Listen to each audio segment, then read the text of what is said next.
بسم اللہ الرحمن الرحیم۔ میں مکتب جعفری کی طرف سے مؤدبانہ اپیل کرتا ہوں نجف ہند جو اصلاحی پروگرام چل رہا ہے اس کی کمیٹی سے کہ چند چیزوں کا آپ خیال رکھیں، جیسے کہ ماشاءاللہ خیال رکھتے ہیں۔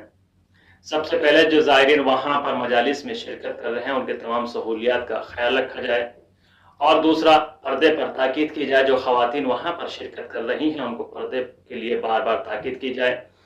تیسرے، جو علماء اور خطباء ہیں جو تقریر کر رہے ہیں ان کو ایک پیغام پہنچایا جائے کہ آپ حتماً ممبر سے 3 چیزوں پر ضرور تاکید کریں۔ سب سے پہلے اطاعت والدین، دوسری چیز بیوی اور شوہر کے حقوق، تیسرا پردہ۔ ان 3 چیزوں پر حتماً پیغام پہنچائیں تاکہ معاشرہ